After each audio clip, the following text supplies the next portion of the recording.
Magandang araw mga boss, pinapapalitan sa akin ni customer yung wheel hub bearing niya dito sa kanang gulong. Pero bago ko siya sundin, i-check ko muna itong wheel bearing niya kung talagang may sira ba. Kaya nga kung makikita nyo, inuuga ko itong gulong niya. Tapos nilagyan ko pa yan ng tubo dito sa ilalim ng gulong para may angat-angat ko itong gulong para malaman ko nga kung merong kalog dito sa wheel bearing. Kaya lang mga boss, negative, wala talaga akong makitang sira dito sa wheel hub bearing ni customer. Ang problema kasi dito ni customer mga boss, kahit mabagal yung takbo niya, meron daw kumikiskis dito sa kanang gulong niya. Tapos pag matulin naman daw, pag naka-50 na siya, ik, ik, ik, gumaganon. Kaya ang ginawa ko dyan mga boss, pinaandar ko itong sasakyan ni customer na naka-jack siya. Sige, bisa mo. Gasan mo. Yun mga Gasan boss, mo. meron nga siyang umiingay, parang dito galing sa preno.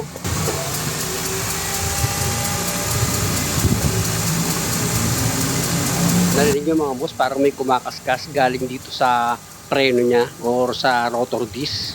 Pinapreno ko na yan mga boss, tanggalin ko na lang itong gulong. Sa reklamo ni customer dito sa sasakyan niya, sa nakikita ko dalawa yung problema na dapat gawin dito.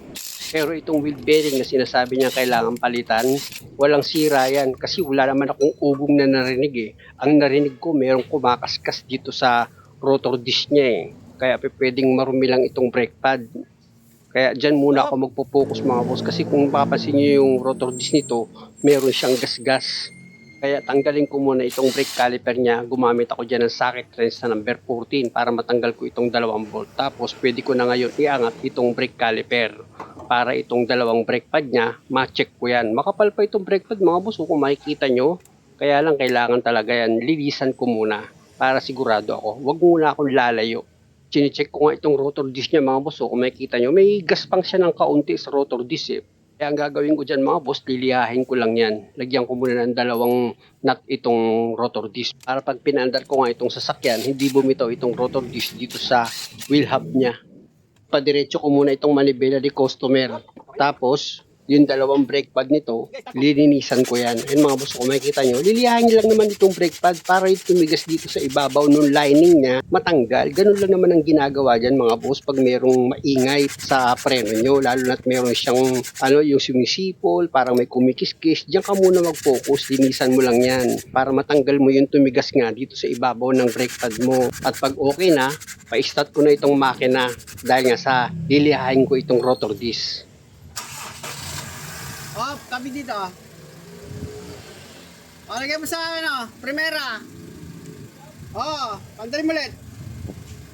Ayun mga boss, kung makikita nyo, pinaandar ko itong sasakyan ni customer at habang umiikot ko itong rotor disc niyan, tinapatan ko yan ng sandpaper para naman hindi ako mahirapan sa pagtanggal ng gas-gas nitong rotor disc. Kasi kung makikita nyo dito sa harapan ng rotor disc mga boss, meron siyang gas-gas eh, nasilip ko yun eh, kaya talagang tinanggal ko muna itong brake caliper niya para maliha ko na rin itong brake pad pati itong rotor disc niya. Pwede kasing dyan ang gagaling yung ingay. At isa pa mga boss, ayon kay customer, nabalahaw nga itong isang gulong niya. At ito nga, itong kanang gulong. Ang akala nga ni customer, nabasag yung bearing niya dahil nga sa pagkakabalahaw. Pero sa nakita ko mga boss, hindi yun yung naging dahilan eh. Dahil nga sa ganung problema na kwento niya, na pagdating daw ng 50 km, na tumatakbo siya, Okay para na. daw gumaganon daw yung gulong niya dito sa kanan. Pag ganung problema mga boss, sa mga naging experience ko, kailangan itong i-align pag ganung problema. Ibig sabihin, bumuka itong kanang gulong niya. In short mga boss, nawala ba sa alignment? Kaya ang recommend ko dito kay customer, after ko itong magawa, para hindi siya magduda sa paghatol ko, sasamahan ko siya para magpa-wheel alignment. Kasi nga, sigurado ako na mali yung sinasabi niya na wheel bearing daw ang diferensya, kaya umuugong itong sasakyan niya. Hindi naman ugong yung narinig ko eh. Hindi yung may kumakaskas nga dito sa rotor disc niya. Ayun ang narinig ko, hindi ugong. At dahil sa okay na ito mga boss, nalinis ko na nga itong 2 brake pad niya, pati itong rotor disc. Ilagay ko na itong 2 brake pad. Ayan mga boss, ito na yung pangalawang brake pad na ilalagay ko. Yan. At dahil sa okay na yan, pwede ko na ngayon i-brake itong brake caliper niya. Sa paglagay naman itong brake caliper mga boss, nakita nyo naman, di ba? Napakadali lang. Tapos ilagay nyo na yung 2 bolt niyan na number 14. Ipakapit nyo na yan sa thread niya. At pag naipakapit nyo na yan sa thread niya, kaya lang gaya nito mga boss, medyo matigas nung inilalagay ko itong 2 bolt eh. Kaya ginamitan ko muna yan ng box rest sa number 14. Ganun lang naman ang diskarte mga boss. Pag nahirapan kayong gumawa o gamitan nyo ngayon ng yabe, after na maluwag na siya, naisentro nyo na yung bolt, sigurado na kayong hindi siya malulustred, o pwede nyo na ngayong gamitan yan ng impact wrench para ma-final nyo na yung higpit. O di ba? Ganun lang, napakadali, basic na basic. Dahil sa okay na ito mga boss, ipadiretso ko na ulit yung manibela kay customer. Tapos itong dalawang nut na inilagay ko dito sa rotor disc, tanggalin ko na yan, syempre naman. Ilapit ko itong camera mga boss para makita nyo yung gas-gas dito sa rotor disc niya. Ayan o, di ba? Ayan o, yung tinuro ng daliri ko. Kaya pumasok sa isip ko na pwedeng marumi yung brake pad nito, kaya nagkakaroon siya ng parang may kumakaskas nga dito sa right side na gulong na naririnig nga ni customer, na ang buong akala niya dahil nga sa nabalaaw siya, nabasag yung bearing dito sa kanang gulong. Pero hindi pa dyan nagtatapos mga boss. Kailangan talaga mapatunayan natin kay customer na magiging okay na itong sasakyan niya. Kaya pa-start ko ulit itong makina tapos paikutin ko itong gulong para mapakinggan ko kung nawala na nga yung ingay.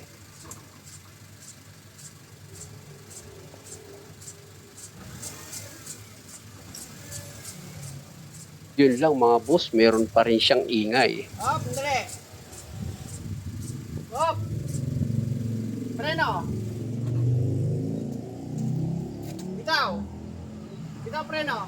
Neutral. Kung may kulang ako sa pag-check up na ginawa ko mga boss, saan pakiramdam ko parang nanggagaling yung ingay dito sa backplate. Baka may bato na umipit dyan eh. Dahil nga sa balahaw o kaya itong backplate dumikit dito sa rotor disc. Ayun ang nawala sa isip ko. Ganun pa man mga boss, hindi pa rin ako nagsisi sa pagkakagawa ko dito sa sasakyan ni customer sa preno niya kasi nga may gas-gas itong rotor disc eh. Tama lang talagang nilinis ko yung brake pad, pero ayun, nasilip ko itong ano niya mga boss, itong backplate niya, nakadikit nga dito sa rotor disc. Kumbaga sa pagkakabalahaw nito mga boss, natupi itong backplate niya, dumikit nga dito sa rotor disc. Ayan o, tingnan nyo. Sipatin nyo mga boss, nakadikit yung backplate dito sa rotor disc. Ayan o, sa ilalim na backplate yung dumikit. Ayan o, nakadikit siya sa rotor disc. Ang gagawin ko dyan mga boss, itutulak ko lang itong backplate niya. Magiging okay na yan. Pwesto ko muna itong camera mga boss para maitulak ko ng maayos itong backplate niya. Ilalayo ko lang naman itong backplate dito sa rotor disc para hindi nga siya kumakaskas. Sa pagtulak ko dito sa backplate niya mga boss, gumamit lang naman ako dyan ng flat screw. Tapos dahan-dahan ko nang itinulak itong backplate niya. Medyo matigas din kasi itulak itong backplate niya mga boss dahil nga sa medyo makapal yung yero na yan na nakalagay. Pero huwag kayong mag-alala, may bubuka naman yan. O tignan nyo mga boss, o di ba? Nailayo ko na itong backplate niya dito sa rotor disc. Pag ganyan mga boss, okay na yan. Pwede mo nang ilagay yung gulong yan para matesting mo ulit kung meron pa siyang iingay. Ganun talaga mga boss pag nagtatrabaho. Kahit sigurado ka na sa ginawa mo, kailangan pa rin yan ma-check up para hindi nakakahiya kay customer na mamaya bigla siyang umalis tapos meron pa palang ingay. Kumbaga hindi pa nakakalayo yung sasakyan niya eh. Maya-maya may back job ka na agad. Pakinggan ko na ito mga boss kung nawala na ba yung ingay niya pag umiikot itong gulong. Yun, biglang nagkaroon ng silencer, wala na siyang ingay. Okay na. Okay na. Nakadikit yung, dumikit yung plate. Oo. Yung plate lang pala, dumikit. Yung back plate. At dahil sa okay na ito mga boss, sinamahan ko naman si customer para magpa-wheel alignment nitong sasakyan niya. Dahil nga yung isa pang problema nito, kapag tumakbo na siya ng 50 km, kakarinig siya ng ingay. Yung bang ingay na hik-hik, gumagano'n yung gulong niya. Ibig sabihin ng mga boss sa mga naging experience ko, wala sa alignment yung gulong pag ganun. Pwedeng nakabuka itong isang gulong niya. Ayun ang nakikita kong problema. Pero makikita naman yan dito sa alignment kung mali yung sinasabi ko. Ayun yan, nakabuka nga isang gulong eh. Ayun o. Kaya siguro pag tumatakbo ka, wig, umukontra nga yung gulong eh. Kaya nga, hindi ko maano yung bearing, madesisyonan eh. Ayun to, lalata eh, oh. Ayan, oh. Oh, ayan, oh. Nakapaling sa kanan. Nakapaling yung gulong. Ay, oo. Oh, halata dyan, eh, oh.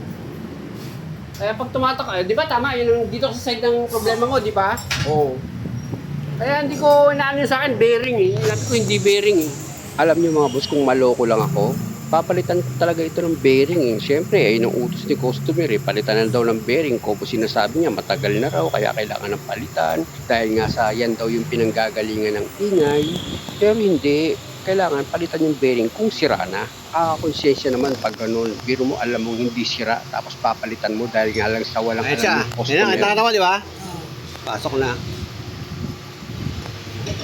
Okay yung camera eh.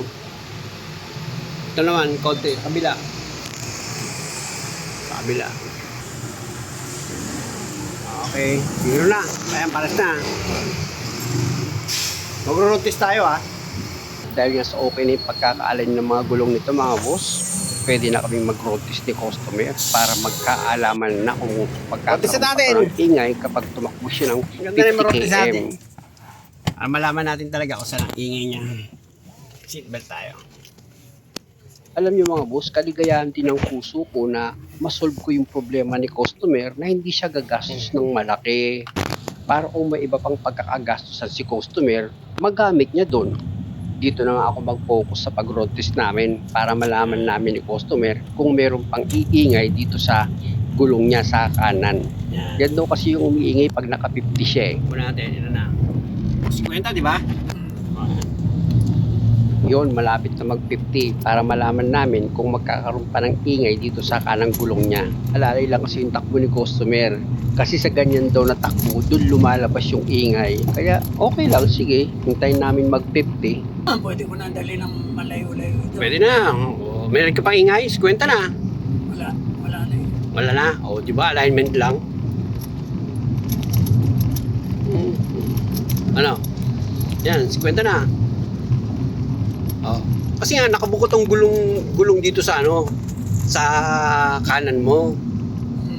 Kaya ayun ang nasa isko, alignment lang 'yan. Kaya papalitan yung belt. Yung nakikita ang belt doon. Oo. Di ba pinatingnan ko lang sa'yo? Sabi mo hindi naman. Okay pa naman ingay. Kailan magiging hindi okay? Nasa sa'yo na yung anytime na pag gusto mong papalitan sa akin, papalitan ko yan Kaya lang ang tanong mo sa akin, tignan mo nga kung okay ba tong pambelt ko, di ba? O kasi sa edad eh. Hindi naman sa edad, hindi mo naman masyadong ginagamit yung sasakyan. Di ba? Alam mo, pag ang ibang mekaniko kaharap mo, sasagutin ka agad niyang palit na. Pero pag ako kaharap mo, tatanungin muna kita kung gaano na ba katagal. O kaya, ano na ba yung kilometer na tinakbo ng belt mo, gano'n. O kaya, meron ba talaga siyang ingay. Ayun ang mga isasagot ko sa'yo. Kaya nga, iimbestigahan muna kita bago ko palitan para man hindi nakakahiya sa'yo, di ba? Alagay naman, porque sinabi mo, tingnan mo, kailangan na palitan yung belt ko. Sabihin ko naman kasi kagad, walang tingin-tingin. Ay, kailangan na palitan yan. O, di ba? Ang pangit na sagot. Tinanong kita, paano ba gamit mo rito? Ilang kilometer mo na ba yan? Ilang kilometer na ba tinakbo niya? Nakakari ka pa ng ingay? Wala na? Ugong? Pagka ginawa mo, wala nang testingan. Hindi, recommend talaga kita pag ayoko ko naman kasi kagad na pag sinabi mo bearing ang problema, kahit na sabihin mo pa yan, dadaan ka pa rin sa akin sa pag-check up. Check upin ko pa rin yan. To be honest lang na trabaho. Ayoko din nag-walk in sa alignment eh. Kasi hindi ko kilala. Ewan ko bakit gano'n na hinala ako.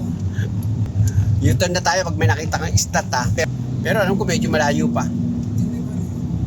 Para matesting pa natin maigi. 50 ka naman Okay naman Basta mahalaga sa akin na wala yung ingay nung sasakyan pag tumatakbo.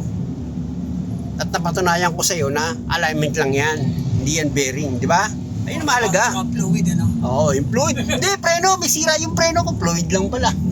Alam niyo mga boss, ang unang problema dito ni customer, yung brake warning light niya nakailaw kahit na nakababa na yung handbrake. Kaya sabi ko sa kanya, dagdagan lang yan ng brake fluid. Nakipagtalo pa sa akin, may sira daw yung preno niya. Ayan nga yung pinag-uusapan namin ngayon Kaya nga sabi ko sa kanya, bili muna nga tayo ng brake fluid para masalinan ko yan. Ayun, nang dinagdagan ko ng brake fluid yung reservoir, nawala na yung brake warning light niya. Doon pa lang siya naniwala. Ay nako, hindi ko na nga ibinidyo yun. Muli mga boss, maraming salamat sa panonood. Sana sa bawat video na ginagawa ko, nakakakuha kayo ng idea at kung maaari, huwag niyo naman sanang kalimutang mag-subscribe sa channel ko. Salamat!